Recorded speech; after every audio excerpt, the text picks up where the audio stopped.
Assalamualaikum warahmatullah.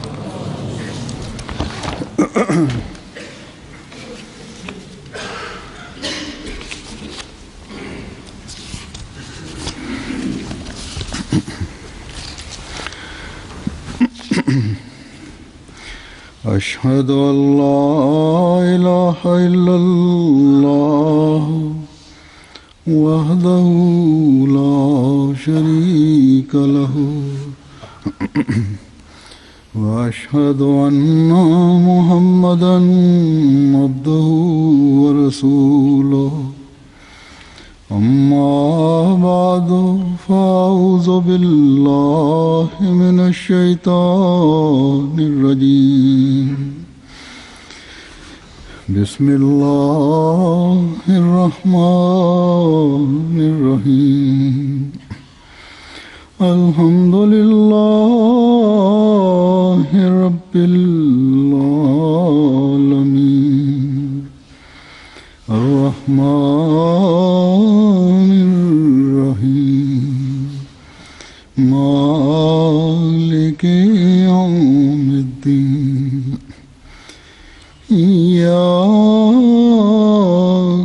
نعبد وإياك نستعين اهدنا الصراط المستقيم صراط الذين أنعمت عليهم غير المغضوب عليهم ولا الضالين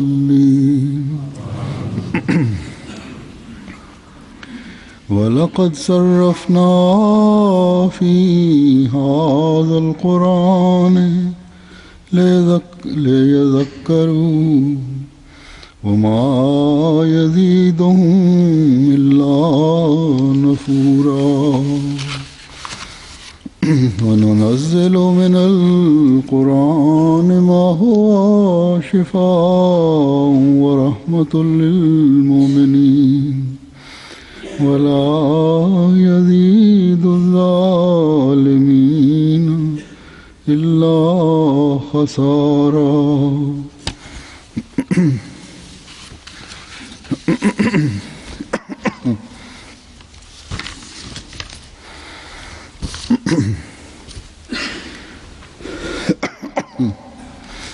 मुखालिफीन इस्लाम को para penentang Islam selalu timbul gejolak kebencian dan kemarahan mereka terhadap Islam, terhadap Rasulullah Sallallahu Alaihi Wasallam dan terhadap Hazrat Rasulullah Sallallahu Alaihi Wasallam.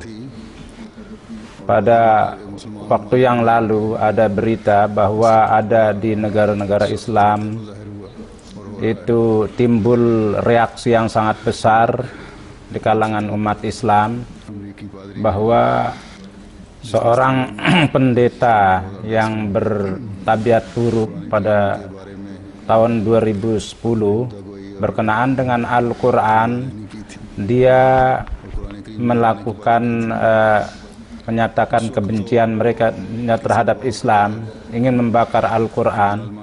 Pada saat itu upaya kezalimannya itu dapat tertahan karena ada tekanan, tapi 2 hari yang lalu bersama-sama teman-temannya untuk membakar Al-Quran yang melakukan upaya, dan upaya buruknya ini, upaya buruk yang tidak benar ini, untuk membenarkannya itu dia membuat satu cara, yaitu dia menetapkan satu hakim yang 12 anggotanya, dan mereka itu yang memutuskan. Dan untuk mewakili orang Islam sebagai ada seorang imam masjid yang dia panggil bahwa belalah Al-Quran.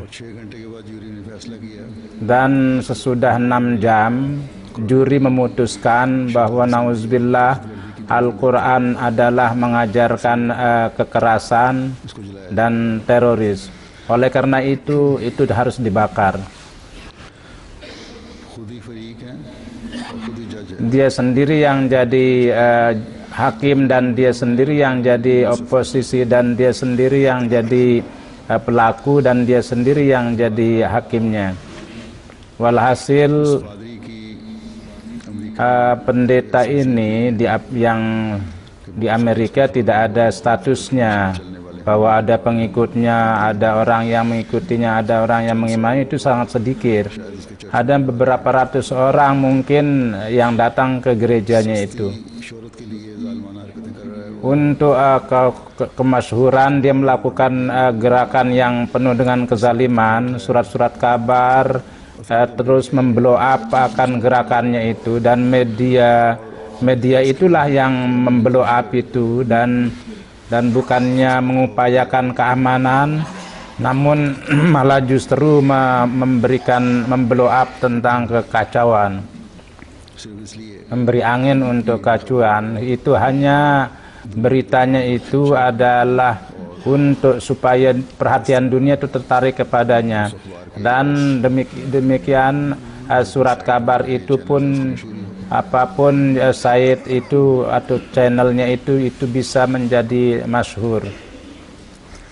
लेकिन तबसरा करने वाले कहते हैं Tetapi orang yang mengomentari, memberikan komentar bahwa kendati penmedia memberikan berita, memuat berita itu, namun itu berita itu tidak begitu tertarik orang memperhatikan berita itu.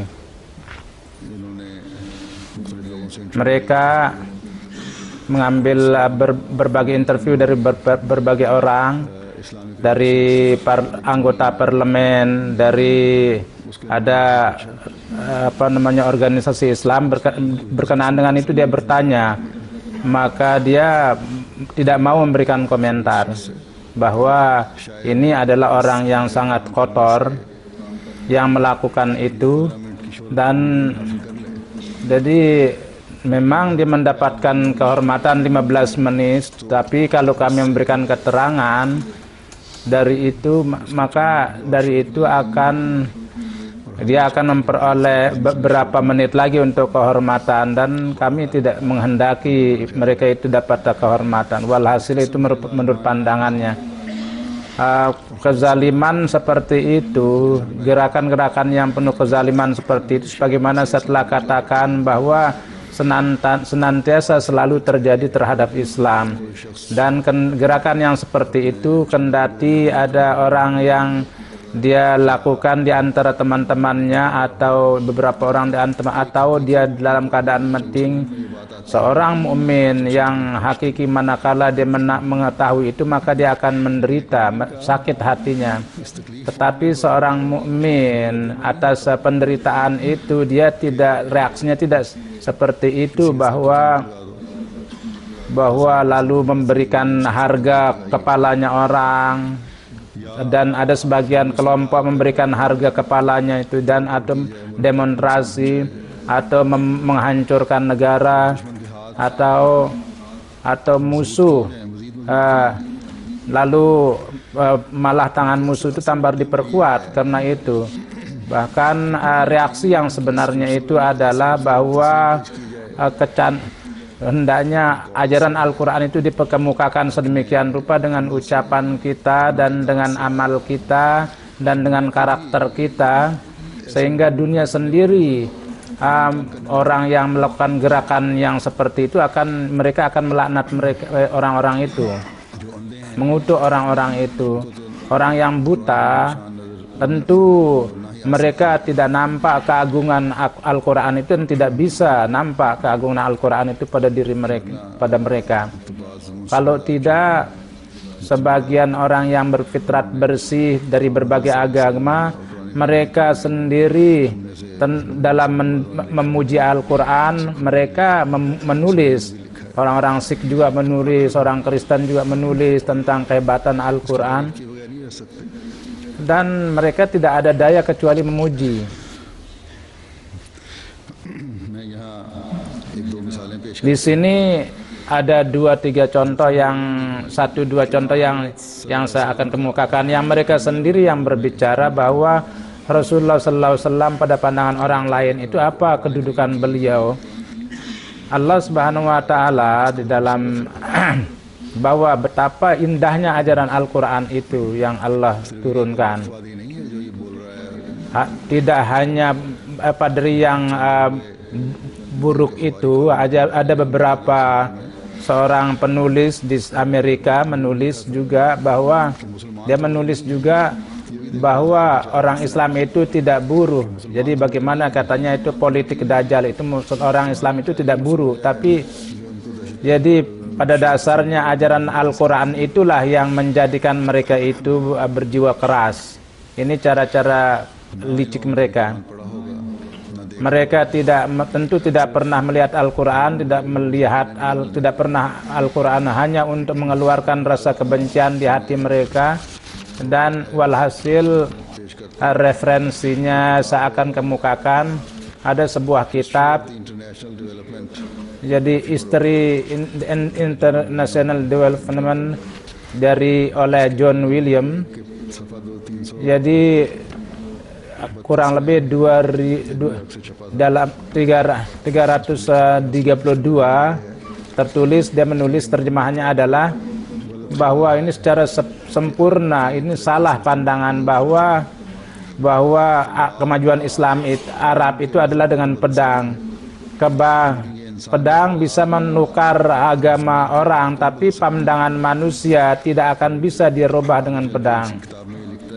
Kemudian dia menulis di kitab itu adalah bahwa halaman 344 dia mengatakan bahwa orang yang membaca Al-Quran, orang yang jujur tanpa pengakuan, dia pasti heran bahwa bagaimana maksud daripada perkara itu dia jelaskan dalam bentuk yang terbaik. Al-Quran mengajar penuh dengan ajaran yang tinggi, dengan akhlak yang mulia. Susunannya begitu jelas bahwa setiap kata itu dia ada dalamnya, dan setiap halaman ada judul-judul yang tanpa memujinya tidak akan mungkin manusia lepas. Jadi inilah pandangan para pakar barat yang banyak di antara mereka yang kendati mereka itu penentang agama, mereka terpaksa harus menggunakan akalnya. Mereka terpaksa bahwa suara hatinya itu harus dia keluarkan dengan adil, bahwa Rasulullah SAW dia tidak bisa tanpa memuji Al-Quran. Tapi kebencian yang penuh hatinya dengan kebencian itu tidak nampak hal-hal yang seperti itu. Ayat yang saya bacakan tadi itu, di dalam itu pun Allah Subhanahu wa taala memberikan gambaran akan hal itu, bahwa Quran itu adalah benar. Tidak ada keraguan di dalamnya. Ayat yang saya baca itu terjemahannya adalah bahwa sesungguhnya di dalam Al-Quran ini kami telah terangkan berkali-kali supaya mereka mengambil nasihat, dan supaya tidak ada yang menambah kecuali kebencian. Ini dalam surat Bani Israel. Jadi Al-Quran menjelaskan tentang gambaran orang-orang itu. Orang-orang itu pun itulah kondisinya, yakni para musyrikin, bahwa setiap ayat Al-Quran di mana sejarah memberitahukan di sana ada nubuatan juga yang dijelaskan.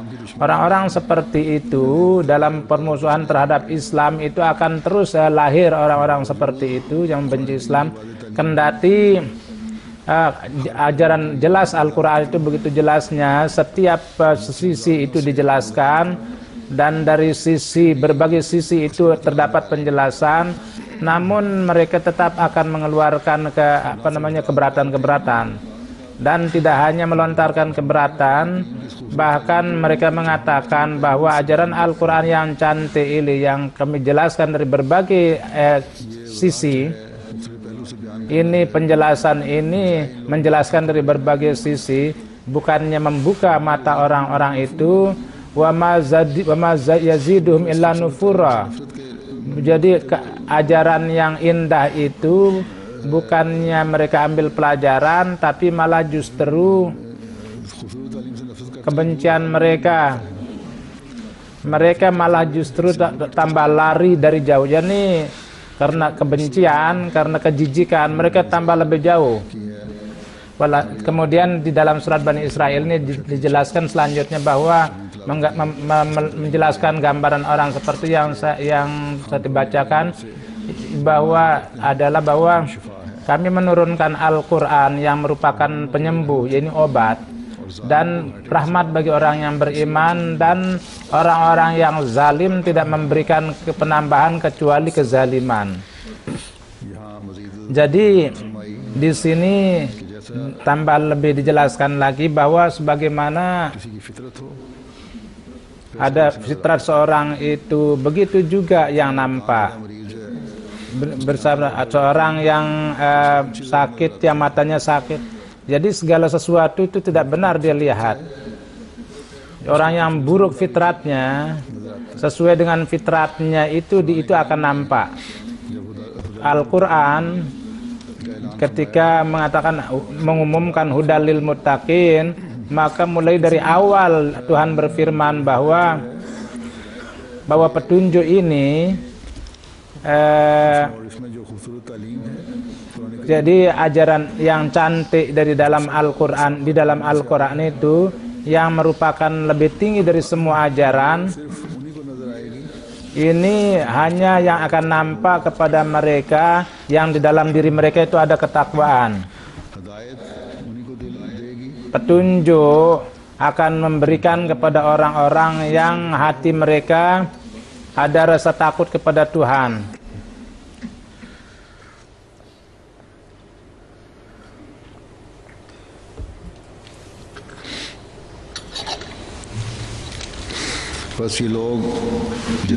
Jadi orang-orang ini seberapapun mereka menghendaki untuk memperlihatkan kebencian mereka, menyatakan kemarahan mereka, kami tidak khawatir bahwa dengan perantaraan mereka akan merugikan ajaran Al-Quran.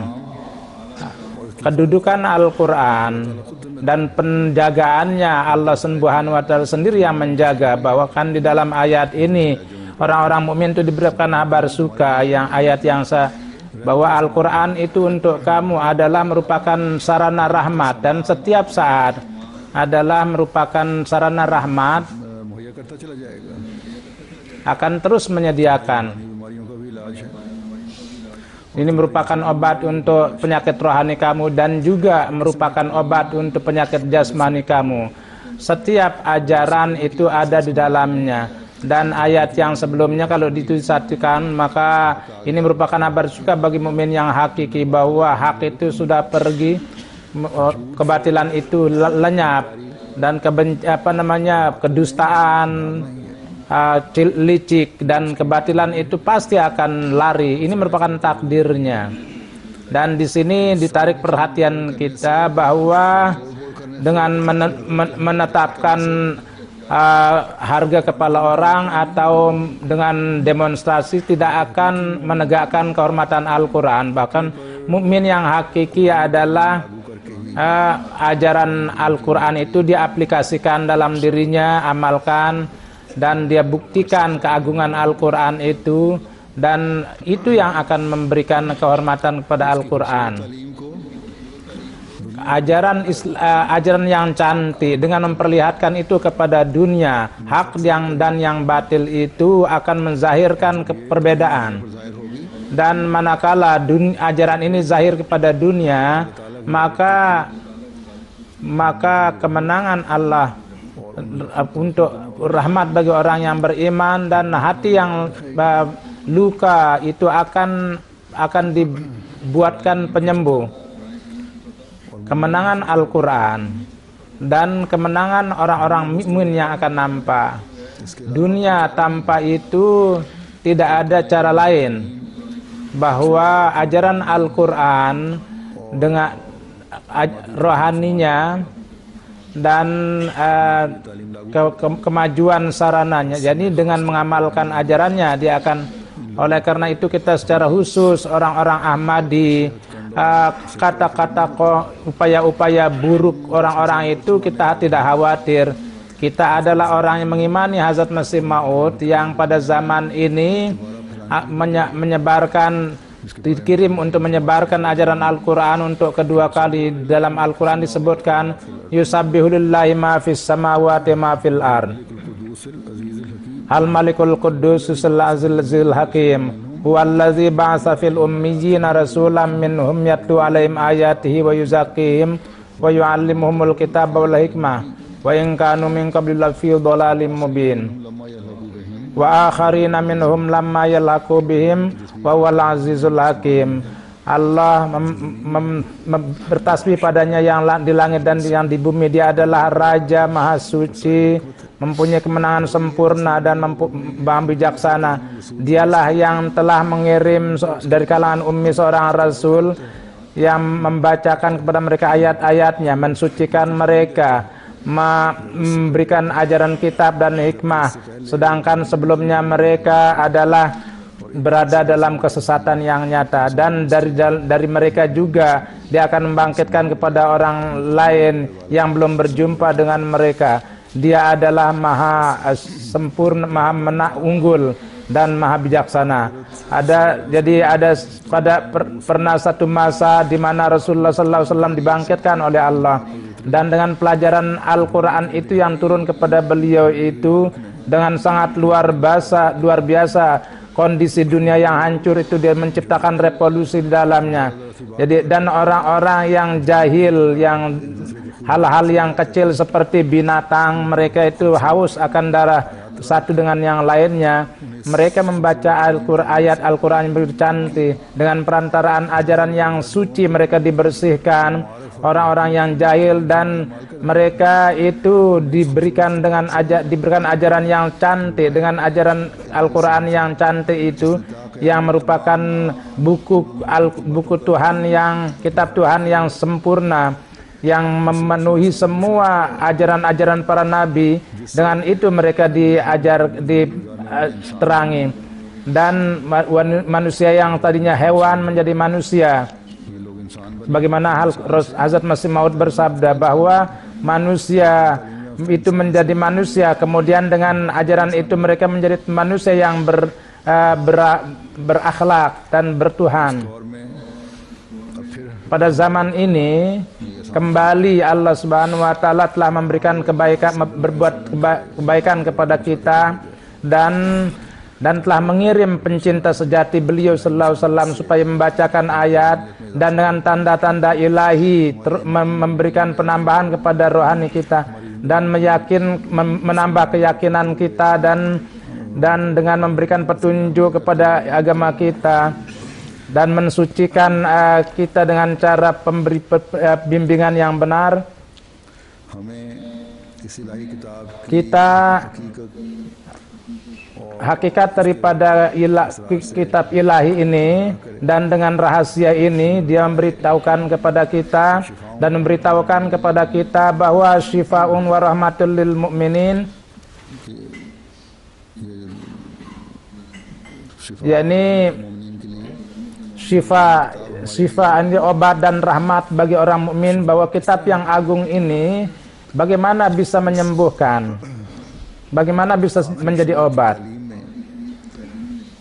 Di dalam ajaran yang pada akhir syariat terakhir ini, yang dimana mutiara itu tersembunyi di dalamnya, itu yang diberitahukan kepada kita. Jadi ini merupakan kebaikan, merupakan ihsan yang Allah Subhanahu wa taala telah lakukan kepada orang mukmin, berikan kepada orang mukmin. Dan hanya hari ini dengan perantaraan Nabi pencinta sahaya dari pencinta sejati Rasulullah sallallahu alaihi wasallam, Allah Ta'ala telah turunkan, dan orang yang berjalan seperti itu dan mengamalkan itu, dan adalah mereka menjadi orang yang menyempurnakan nubuatan Rasulullah sallallahu alaihi wasallam. Pada zaman ini keagungan Al-Quran Hazrat Masih Maud alaihi salatu wasalam telah memperlihatkan itu, dan dengan membandingkan dengan Taurat, beliau mengatakan bahwa salah pendakwaan mereka pada pendeta bahwa Al-Quran dalam tauhid dan ahkam dan hukum-hukum itu apa yang baru yang dia bawa yang tidak ada dalam Taurat. Memang kendati kadang-kadang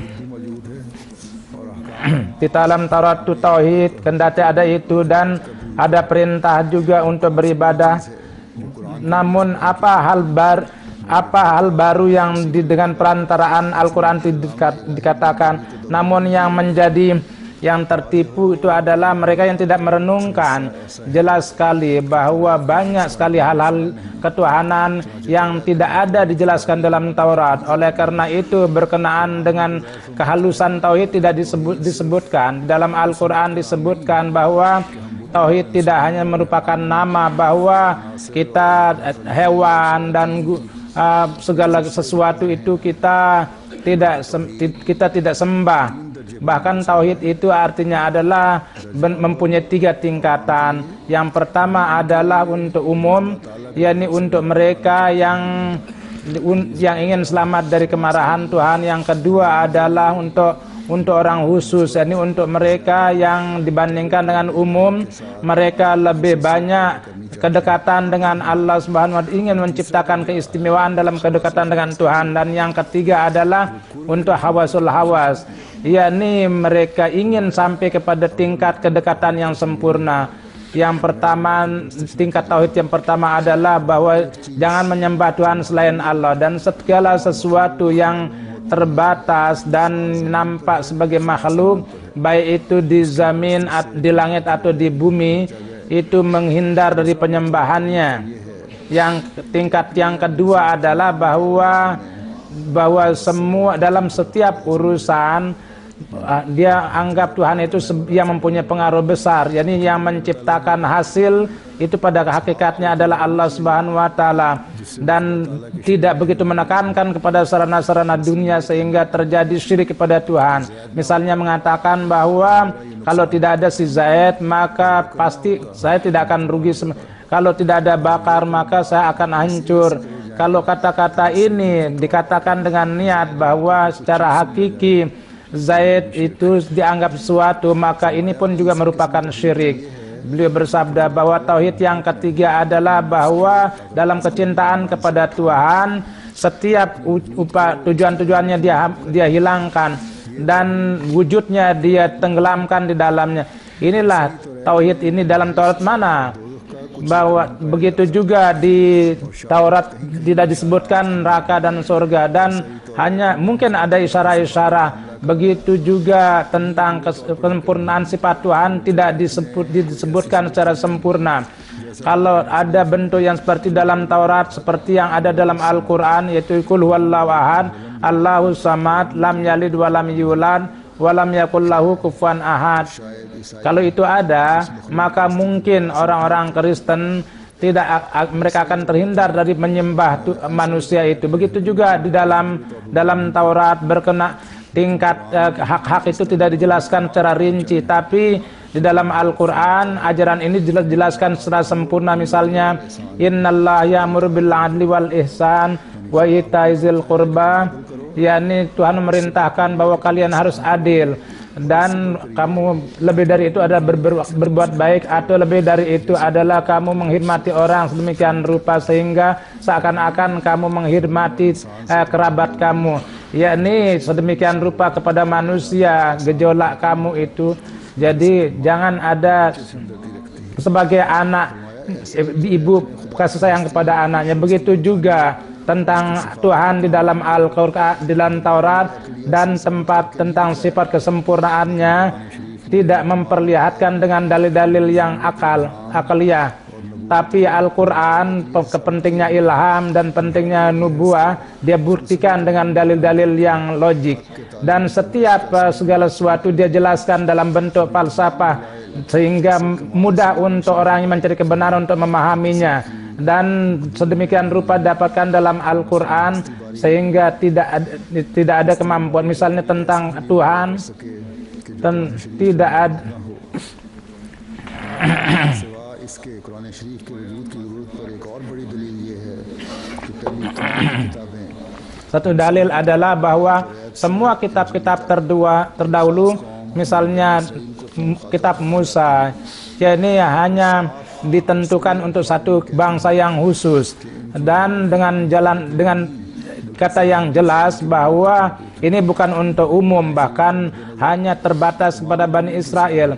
Tapi tujuan Al-Quran adalah untuk perbaikan seluruh dunia dan tidak ditujukan hanya untuk satu bangsa yang khusus. Bahkan dengan jelas dijelaskan bahwa itu diturunkan untuk seluruh umat manusia dan tujuannya untuk perbaikan seluruh umat manusia. Jadi ini merupakan sekilas daripada Imam Zaman telah beritahukan kepada kita tentang keagungan Al-Quran, tentang keunggulan Al-Quran. Itu beliau telah jelaskan dalamnya. Kita sebagai orang Ahmadi bernasib mujur bahwa dan kita baru kita katakan bisa dikatakan sebagai orang yang mujur manakala kehidupan kita sesuai dengan perintah Al-Quran kita jalankan dan memperlihatkan kepada dunia bahwa inilah ajaran yang cantik yang kalian keberatan kepadanya.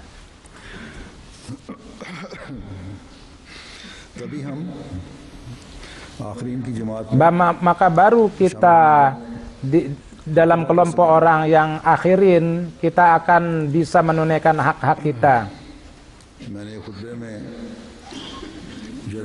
Dalam khutbah saya telah memberikan contoh Jerman. Di sana jemaat di berbagai tempat telah memberikan pameran Al-Quran, dan kadang-kadang gereja pun juga digunakan untuk pameran di gereja, dan pengaruhnya sangat bagus sekali.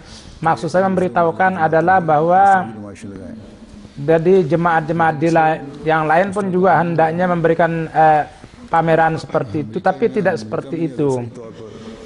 Di Amerika kalau dilakukan dengan benar, dibuat program itu pameran seperti itu, maka media yang dewasa ini ada perhatiannya kepada Islam. Kalau menjelaskan tentang orang yang zalim, kita pun juga akan menjelaskan.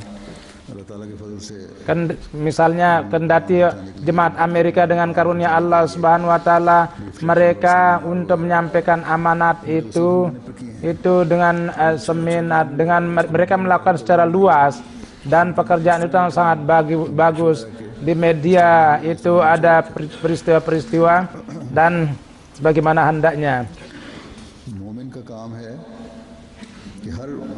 Ini merupakan pekerjaan orang yang beriman, bahwa setiap sisi itu harus dia perhatikan, setiap medan harus diperhatikan.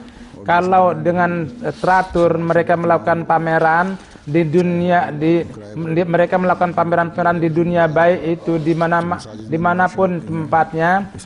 Kadang-kadang kalau di masjid berkenaan dengan Islam, karena sudah salah kesan yang dia ciptakan, maka kadang-kadang orang-orang tidak ikut serta. Kalau ada aula yang disewa, di sana dibuat pameran ajaran yang cantik, itu dibuat dengan huruf-huruf besar, dengan cara yang cantik, dilakukan display, maka perhatian orang-orang akan tertarik kepadanya. Perhatian media pun juga akan tertuju kepada itu. Misalnya kini orang ada perhatian kepada Islam, mereka menulis hal-hal yang lebih berkenaan dengan jemaat, kadang-kadang mereka juga menulis yang benar. Maka hanya Tuhan yang tahu, bahkan namun kita harus mengambil faedah dari itu. Dengan perantaraan pameran-pameran, memang kita harus ikut serta dalam pameran-pameran umum, tapi tidak semuanya yang bisa diliput. Dan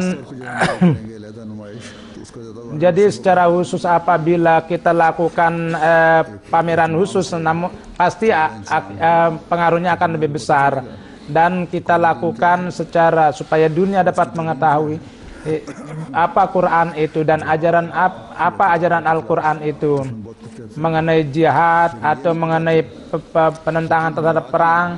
tapi tidak diberitahukan bahwa dalam kondisi apa itu diizinkan. Allah Subhanahu wa taala di mana diberikan izin untuk mengangkat pedang, di sana orang-orang Kristen dan orang-orang Yahudi adalah untuk menjaga mereka, bukan urusan hanya untuk menjaga orang Islam. Jadi cara-cara Dajjal ini yang ingin merugikan Islam ini, kadang-kadang mereka secara sporadis itu timbul.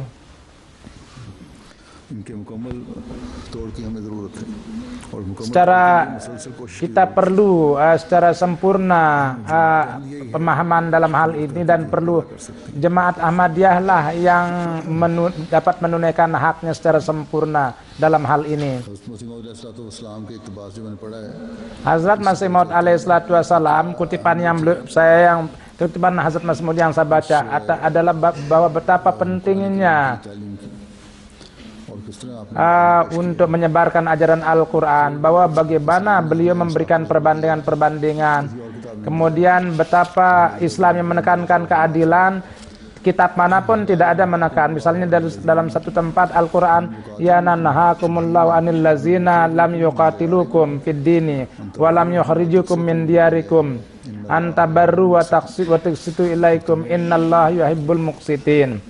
Bahwa kalian tidak melarang kalian dari itu, bahwa dari hal bahwa tidak ada alasan yang tidak berperang dengan kamu dalam urusan agama, dan tidak pula mengeluarkan kamu dari negara kamu berbuat baik pada mereka dan berbuat baik kepada mereka. Sesungguhnya Allah menyukai orang yang berbuat baik, yakni mereka yang tidak berperang dengan kamu, tidak merugikan kamu. Kamu harus berbuat adil kepada mereka, yakni mengadakan berbuat baik kepada dan menyediakan sarana keadilan. Tuhan tidak melarang kamu untuk melakukan itu kepada mereka. Kemudian berfirman, ya ayyuhallazina amanu kunu qawwamina lillahi syuhada bil qist wa la yajrimannakum sana'anu qaumin alla ta'dilu i'dilu wa aqrabu littaqwa wattaqullaha innallaha khabirum bima ta'malun. Wahai orang-orang yang beriman, jadi dalam mendukung kebenaran, jadilah kalian saksi, dan janganlah kalian menyiapkan kalian untuk tidak berlaku adil. Berlaku adil lah, ini lebih dekat dengan takwa. Takutlah kepada Allah, sungguhnya Allah Maha mengetahui apa yang kalian kerjakan. Dia berfirman, wa'budullaha wa la tusyriku syai'an wa bil walidaini ihsana wa bizil qurba wal yatama wal masakin wal jarizil qurba wal jaril junubi wasaibi bil jambi wa ibnis sabili wa ma malakat aymanukum innallaha yuhibbu man kana mukhtalan fakhura. Dan beribadahlah kepada Allah, dan janganlah menyekutukan dengan siapapun, dan berbuat baiklah kepada ibu bapa dan kepada kerabat, kepada yatim, orang yang miskin, dan kepada kerabat dan yang bukan keluarga juga, dan dengan teman-teman kalian, dan dengan orang musafir, dan dengan mereka yang ada di bawah tangan kamu. Yang sesungguhnya Allah tidak menyukai orang yang takabur dan yang membanggakan diri. Di dalam ayat ini, pertama adalah orang kafir yang tidak memusuhi. Ada perintah untuk berbuat baik kepada mereka, berlaku adil. Dalam Al-Quran, dalam surat Maidah dikatakan bahwa berlaku adillah dengan musuh. Jadi permusuhan pun juga ada batasnya. Musuh jika dia benci dan iri atau kamu, janganlah jauh dari keadilan. Jangan melakukan permusuhan yang tidak penting. Jangan menghukum mereka lebih dari ketentuan. Sebagaimana akhlak buruk yang dia perlihatkan, kamu jangan perlihatkan akhlak buruk kepada mereka. Begitu juga dalam surat Nisa, di dalamnya mulai dari ibu bapa, dengan setiap manusia diperintahkan untuk berlaku baik kepada semua, yakni memperlakukan kemanusiaan itu dengan baik, yakni berlaku baik kepadanya, supaya di dunia ini tegak keamanan. Jadi untuk menegakkan keamanan, untuk masyarakat yang aman, ini merupakan ajaran yang sangat tinggi yang diajarkan oleh Al-Quran, dan inilah hari ini yang bisa menjamin keamanan. Bukanlah amal yang orang-orang zalim yang dilakukan oleh seorang padri yang aniaya di Amerika itu. Jadi pasti ini akan mengundang azab Allah. Jadi pekerjaan kita adalah bahwa kapanpun ajaran Islam kita melihat musuh Islam yang kotor itu, maka yang paling pertama adalah amal-amal kita upayakan sesuai dengan ajaran Al-Quran. Dan kemudian di dalam masyarakat kita kemukakan, kita propagandakan ajaran Islam yang cantik ini. Apapun sarana yang ada itu kita gunakan. Mudah-mudahan Allah beri taufik kepada kita. Pada kesempatan ini seorang alim yang akan saya sebutkan, yang beliau ini adalah hafal Quran. Beliau mempunyai ikatan yang sangat kuat dengan Al-Quran dalam urusan dunia, ajaran pendidikan dunia juga. Dia telah menciptakan nama yang sangat bagus, dan sains itu dia sesuaikan dengan Al-Quran. Beberapa hari yang lalu dia wafat. Inna lillahi wa inna ilaihi raji'un. Namanya adalah Hafiz Saleh Muhammad. Dari sejak 4 tahun yang lalu beliau adalah Sadr Anjuman Ahmadiyah, dan selain Sadr Anjuman Ahmadiyah, beliau pun juga sebagai anggota Anjuman Ahmadiyah. Dia mendapat dari universitas dalam fisik. Kemudian beliau PhD di Amerika, astronomi dan dalam fisik. Pada tahun 1985 di Chicago beliau mendapat gelar PhD. Tahun 65, dan beliau mempunyai keistimewaan yang sangat luar biasa dari segi ilmiah. Ada 50 beliau membuat artikel dan banyak hadiah-hadiah, gelar-gelar beliau dapatkan di Hindustan, dan magnet hadiah. Kemudian pada tahun 1981 beliau dapat, kendati beliau, saya melihat kerendahan hati beliau sangat luar biasa, kendati dynamic of galaxies beliau sangat merupakan topik yang beliau senangi, di mana gerhana bulan dan matahari sebagai bukti kebenaran Masih Maud dari segi fisik. Dan beliau di mana-mana beliau ceramahkan di Kadian dan di berbagai tempat. Pada tahun 1995 ada banyak topik-topik beliau yang disebarkan dalam majalah-majalah jemaat. Pada tahun 1909 Hasti Barat Ta'ala dalam bentuk perbintangan beliau ceramah, dan dalam topik-topik sains, ilmu pengetahuan, ayat-ayat itu beliau jelaskan. Jadi beliau mengambil dari ayat-ayat Al-Quran, apapun topik daripada sains, ilmu pengetahuan beliau itu beliau kaitkan dengan ayat-ayat Al-Quran, dan ini merupakan kecenderungan yang luar biasa dari beliau. Beliau cendekiawan universitas itu beliau ada. Kemudian dalam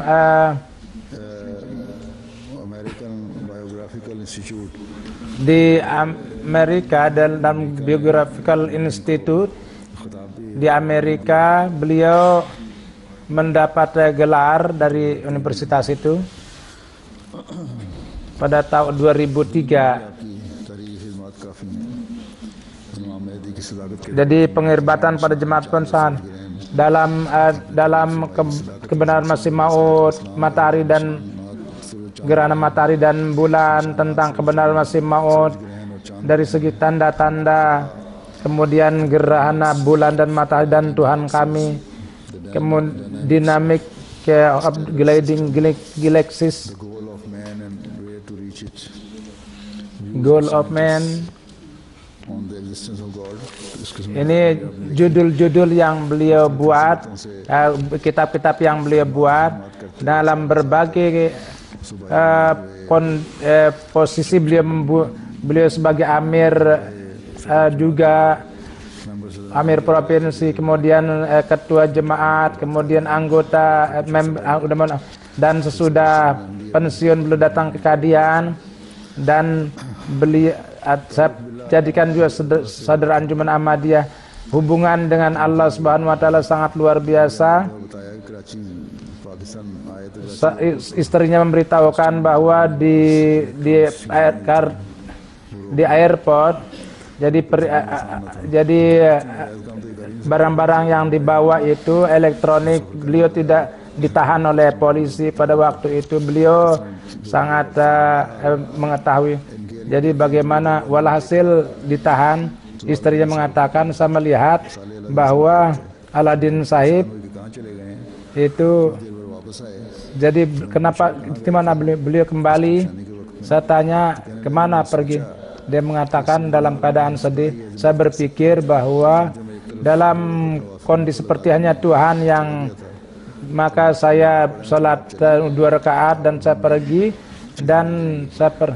dan kini barang akan dipergi dan datang ke orang pajak itu, dan pada waktu itu dia mohon maaf dan dia memberikannya barangnya itu.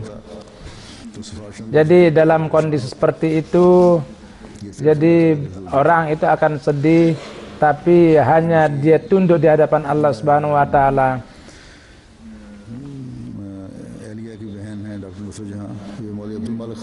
Jadi Dr. Nusrat Jahan pun juga merupakan mantu daripada Abdul Malik.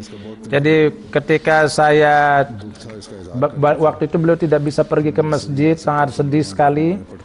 Jadi saya tidak bisa pergi ke masjid dan kalian pergi ke sana.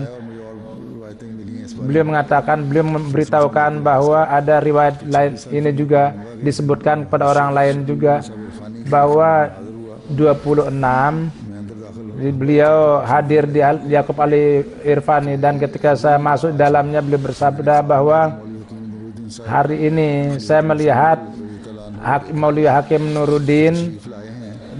Saya lihat dalam mimpi beliau datang, dan maka beliau mengatakan, Irfani Sahib, beliau melihat dalam mimpi bahwa Hazrat Maulwi, beliau duduk di kursi Hazrat Maulwi Hakim Nuruddin.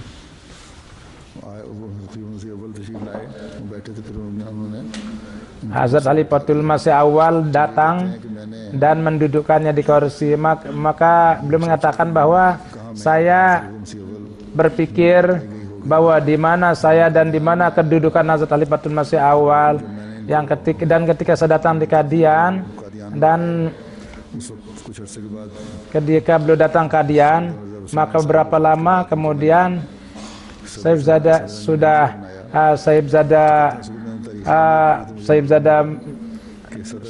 wafat. Dan ketika saya baca, karena Sadr Anjuman Ahmadiyah yang pertama adalah Khalifatul Masih Awal, dan itu mimpi itu menjadi sempurna. Jadi beliau dijadikan amir setelah wafatnya Mia Wasim.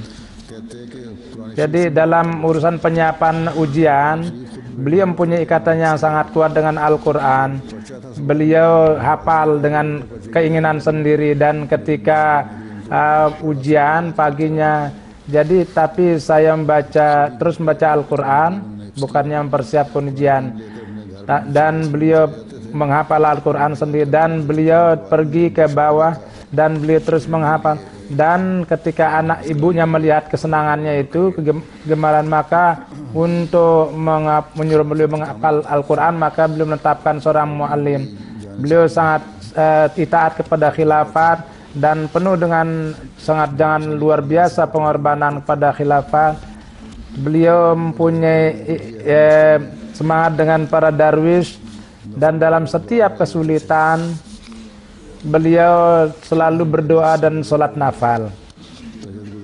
Beliau tidak egois dan beliau seorang yang rajin tahajud dan membaca Al-Quran. Di Masjid Aqsa pada waktu-waktu jalsa beliau menjadi imam tahajud juga, dan beliau senantiasa dengan urusan majelis-majelis agama dan tidak tertarik kepada dunia. Murabbi Sahib menulis bahwa ini suatu perkara yang beliau pergi untuk satu pernikahan. Ketika nikah diumumkan, maka akibat daripada kedudukan duniawi beliau atau karena keluarga beliau mengatakan kepada beliau bahwa Tuhanlah yang membaca nikah. Katanya kalian tidak menghormati orang yang mewakafkan diri. Bagaimana bisa ada mubalik lalu saya yang membaca khutbah? Saya tidak akan ikut dalam pernikahan ini kalau begitu. Pada tahun 2008 itu ada seorang mubalik kita menulis bahwa ketika jalsa Jubli datang, sudah itu kondisinya itu menjadi beliau senantiasa berusaha untuk tablik dan kepada orang yang mengetahuinya, ya, orang-orang ilmuwan itu membuat alamat-alamat mereka dan melakukan kontak dengan mereka. Kemudian beliau memanggil mereka untuk datang ke Kadian. Dalam keadaan lemah pun juga beliau pergi ke rapat-rapat para ilmuwan supaya mereka ada kontak dan memberikan kepada mereka buku-buku jemaat, dan beliau memanggil para profesor datang ke Kadian. Pada tahun 2008 ketika dari pihak UNO PBB dibuat astronomi, maka beliau pergi ke Bangalore dan kendati lemah beliau ceramah di hadapan orang-orang itu dengan panjang tentang Al-Quran dan belum punya mengontak beberapa orang. Satu kali beliau membuat penelitian tentang gerhana bulan dan matahari, dan terus beliau tidak begitu tahu menjalankan komputer dan beliau meminta bantuan dari saya, dan kemudian beliau membuat penelitian baru tentang topik baru, dan beliau mengatakan bahwa beliau membuat kita harus membuat tim para pemuda untuk melakukan penelitian. Buatlah penelitian tentang gerhana bulan dan matahari, bahwa kapan bulan itu bisa lihat dengan mata, dan kalau rekod itu bisa kita jaga, maka itu akan besar manfaatnya. Beliau mengatakan bahwa melihat bulan dengan mata, betapa manusia di dalam Al-Quran berkenaan dengan perkisaran bulan dikatakan lita'alamu adada sinina wal hisab.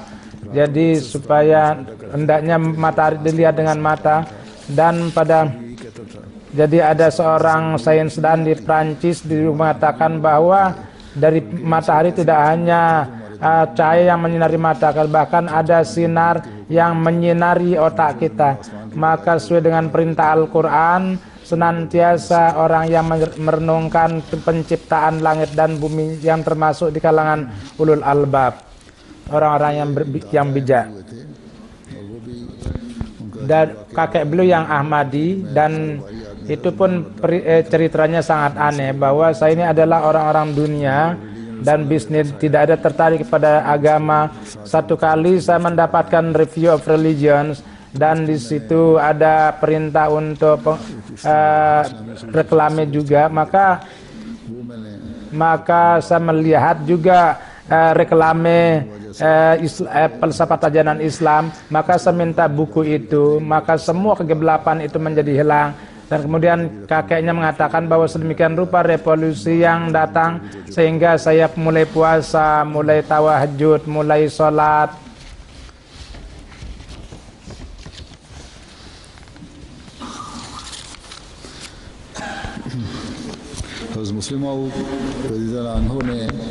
Hazrat Muslim Maud radhiyallahu taala anhu telah melihat sebuah mimpi, dan di dalam itu takbirnya adalah bahwa karena hubungannya adalah Sayyid adalah dengan kakeknya adalah Hazrat Mufti Muhammad Sadiq, dan Yaqub Ali Sahib Irfani adalah ikatan oleh beliau menyebutkan di hadapan Muslim Maud. Jadi oleh karena itu ada perkenan, maka Hazrat Muslim Maud melihat dalam mimpi bahwa dia ini akan menerima Ahmadiyah dan akan memperoleh keagungan rohani dan memperoleh kesempatan untuk berkhidmat kepada agama yang luar biasa. Oleh karena sesuai dengan itu, dengan karunia Allah Subhanahu wa taala, beliau ini beat.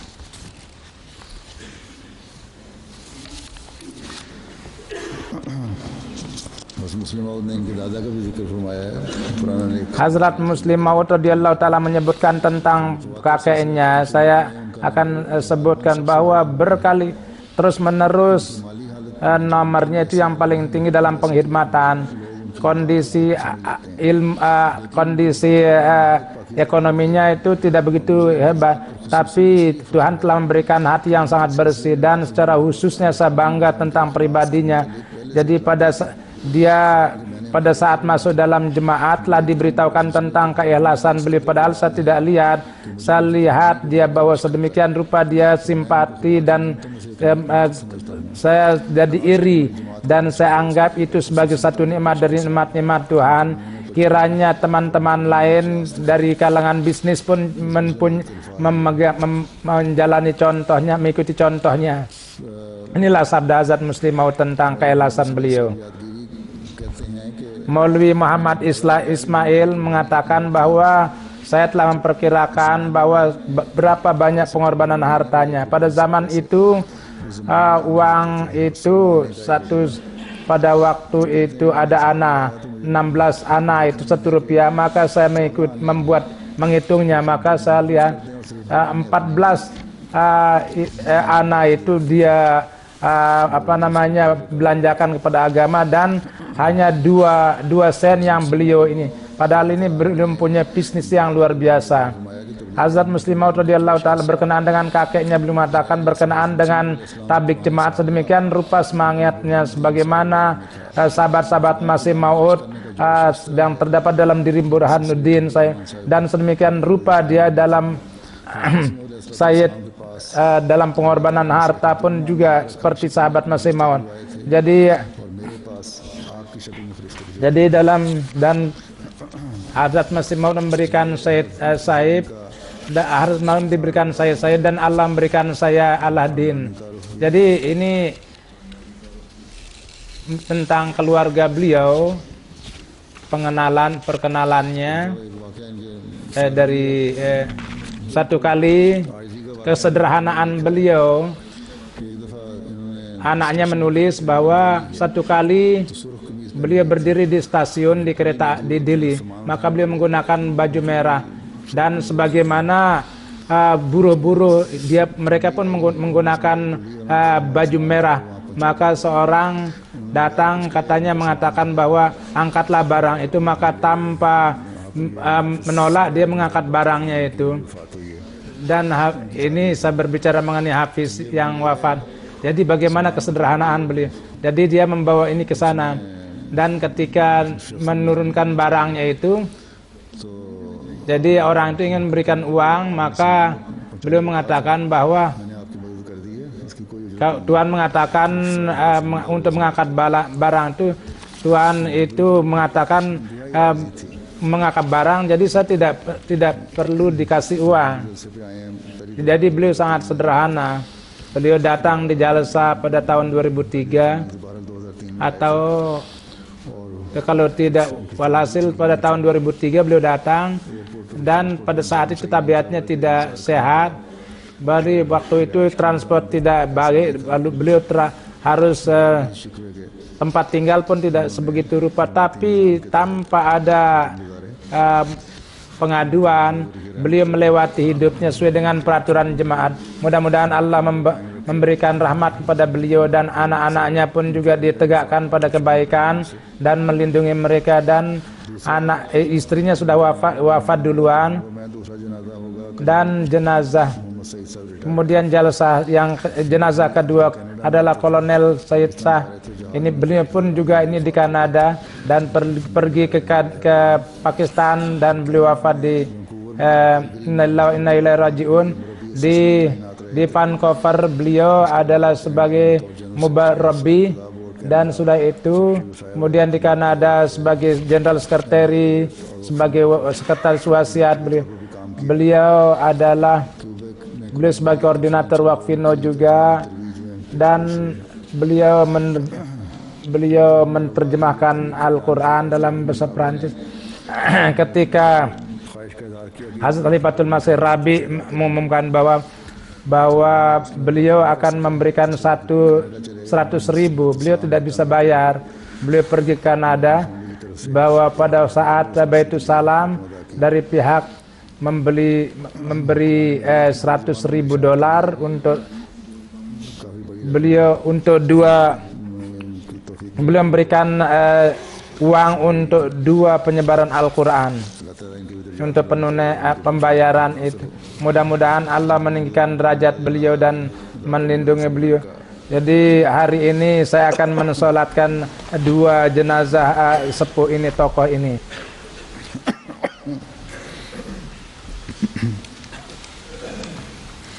Alhamdulillah nahmaduhu wa nasta'inuhu wa nastaghfiruhu wa nu'minu bihi wa natawakkalu alayhi wa na'udzu billahi min shururi anfusina wa min sayyiati a'malina.